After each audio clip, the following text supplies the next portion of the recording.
Hi everyone, I am here with CalmingMyCompass to share some more insights on braiding is therapy.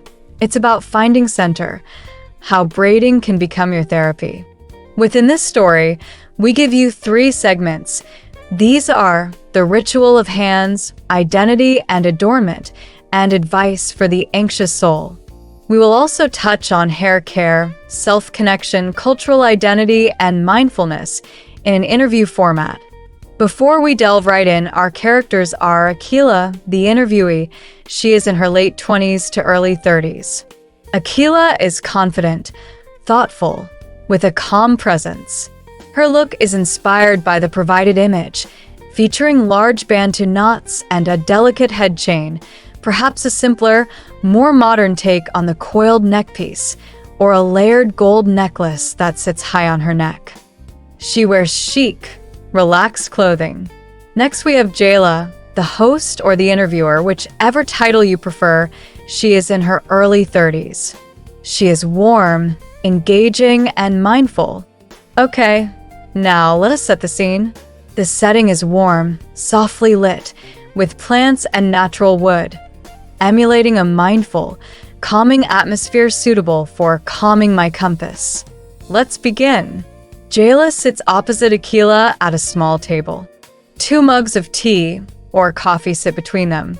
Jayla turns her gaze directly into the camera and starts with, "Welcome to Calming My Compass." Today, we're shifting our focus from the internal landscape to something deeply personal and external, our crowns. For centuries, across countless cultures, hair has been a symbol of identity, status, and spirituality. But for many Black women, the ritual of styling the natural hair, particularly braiding, is far more than maintenance. It's a meditative practice. Jayla turns to Akila with a genuine smile. Jayla says to Akila, "Thank you so much for joining us. You're an artist and a stylist, and your work is really a beautiful blend of traditional African styles and modern aesthetics. I have to say, your hair today, the knots, the chain, it's stunning." Akila, in a calm and considerate tone, replies, "Thank you, Jayla. It's an honor to be here. This style, these Bantu knots, they always make me feel grounded. They're a tribute." Jayla remarked, "Really? A tribute to what?" Akila replies, "To time, to patience, and to the generations of women before me who used this same technique. It's a literal twist of history." Segment 1, the ritual of hands, Jayla commented. "You call the act of braiding therapy. I think many viewers are used to thinking of therapy as talking on a couch. How does using your hands on your hair qualify?" Akila pauses, touching one of her knots gently, and remarked, "It's the rhythm. When you're braiding, especially doing your own hair, you have to be present. You have to focus on the count 1, 2, 3. The sectioning, the tension. It's repetitive, almost like a mantra.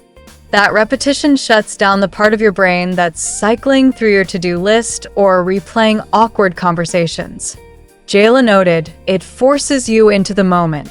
Akila blurted out, "Exactly. And it's tactile.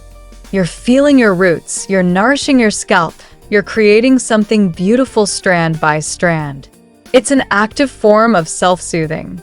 If I've had a chaotic week, sitting down for 4, 6, sometimes 8 hours to braid, it's a commitment to stillness. It's a deep breath made visible." Jayla, with a thoughtful reply, uttered, "That idea of a commitment to stillness is powerful.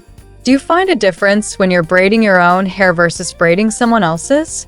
Akila says, "They are 2 sides of the same coin. When I braid a client, the therapy shifts. It becomes about connection. It's an intimate experience. We're sitting close, sharing stories. The braider holds the history, the beauty, and the trust of the person in their hands. I become a witness to their inner world while I tend to their outer crown." Segment 2, identity and adornment, Jayla points to Akila's head chain, which gently rests across her forehead and knots, and commented, "Let's talk about the adornment. Your look is highly stylized. You have the gold head chain, and I notice your face painting and piercings. How does the choice of accessories tie into that therapeutic, centering process?" Akila shared that the accessories are the punctuation mark on the sentence of the self. Braiding gives me the foundation, the history. Adornment is the current conversation I'm having with the world. She elaborated, this head chain, for instance, it's not just jewelry. It's a modern echo of the royal crowns and cowrie shells that adorned African queens and matriarchs for millennia. When I put it on, it's a moment of declaration. I am strong. I am valuable. I belong to this long, unbroken line. Jayla asks, so the final act of dressing the hair is a moment of cultural grounding? Absolutely, Akila replies.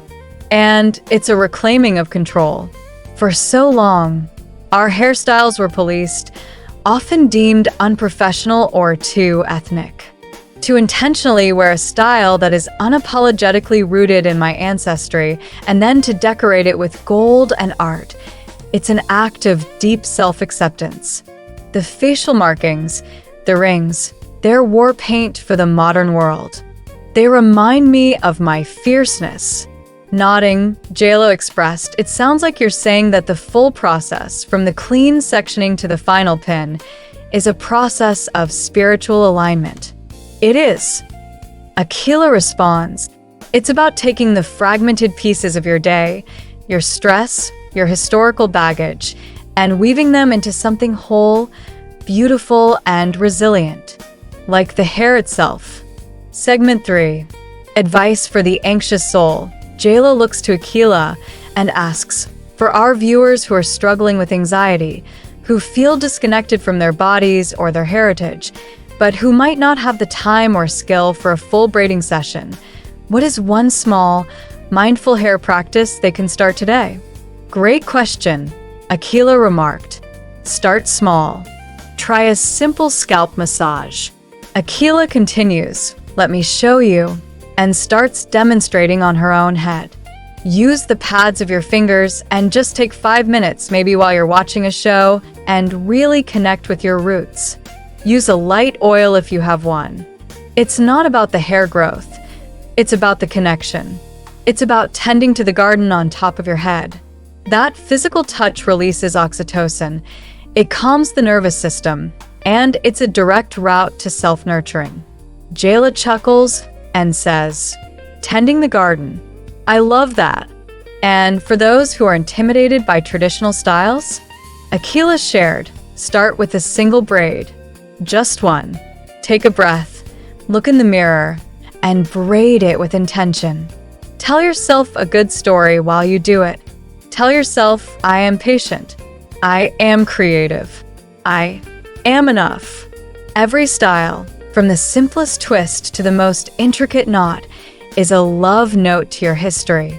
As Jayla closes out the interview, she looks at Akila and says, your perspective has been a beautiful reminder that self-care is often found in the most intimate, often overlooked rituals. Thank you for sharing your compass with us today.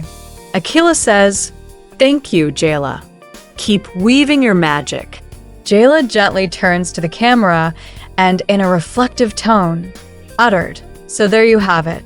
The next time you find yourself at your mirror or in the chair of your stylist, remember the power in the rhythm of the hands, the history in the twist of the strand, and the healing that comes when we consciously crown ourselves.